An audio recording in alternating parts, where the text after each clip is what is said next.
Bonjour les Amandiens, bonjour les Aigneaux, J4 pour cette mono-diète de pastèque, ou J2 bis plus exactement, puisque j'ai fait au milieu un repas que de légumes.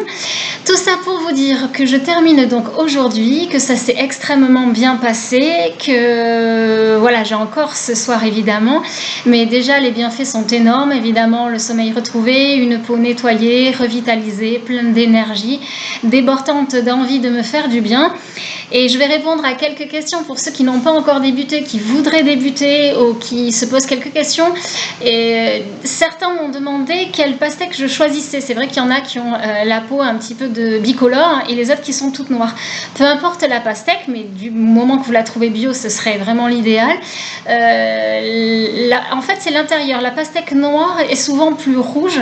Alors celle-ci, moi, j'aime bien la voir pour lorsque je la coupe et que je la mange en petits dés.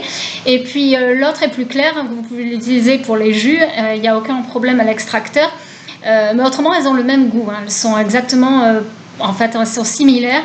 Et puis voilà, alors ceux qui veulent faire le jus à l'extracteur avec la peau, vous pouvez évidemment, c'est regorge de plein de bonnes choses. Et il faut juste avoir un super extracteur, mais c'est un bon investissement à faire, et ça en tout cas je vous encourage parce que de toute façon il y a plein d'autres jus à faire. Après, qu'est-ce que vous m'avez demandé? La quantité, évidemment, je ne me limite pas. J'avais quand même déjà dit que je faisais des repas, des petits repas, et j'avais pas vraiment envie de manger entre les repas. De toute façon, tout s'équilibre.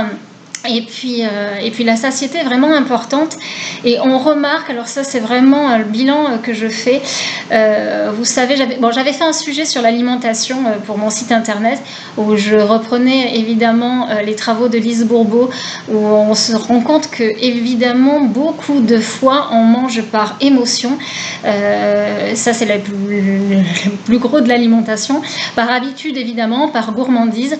Et là, je me suis rendu compte qu'en fait, on mange par habitude. Et vraiment, il n'y avait pas trop de faim. Les émotions, elles disparaissent. Enfin, je sais pas, on prend du recul encore plus que d'habitude là-dessus. Donc ça, c'est vraiment un constat de bien-être par rapport aux émotions. Et finalement, une approche des repas différente. On se rend compte qu'on n'a pas besoin de grand-chose. Mais bon, ça, on en reparlera. L'air nous nourrit. La respiration nous nourrit, l'apaisement, on n'a pas besoin de grand-chose, voilà, pour vivre et bien vivre. L'autre question, on m'a demandé, est-ce que c'est un régime? Non, ce n'est pas un régime. Par contre, c'est sûr que c'est dans le but d'avoir une bonne hygiène alimentaire, de se revitaliser, de repartir sur de bonnes bases. Alors oui, on perd un petit peu de poids, mais attention à la reprise, dont je vais parler d'ailleurs.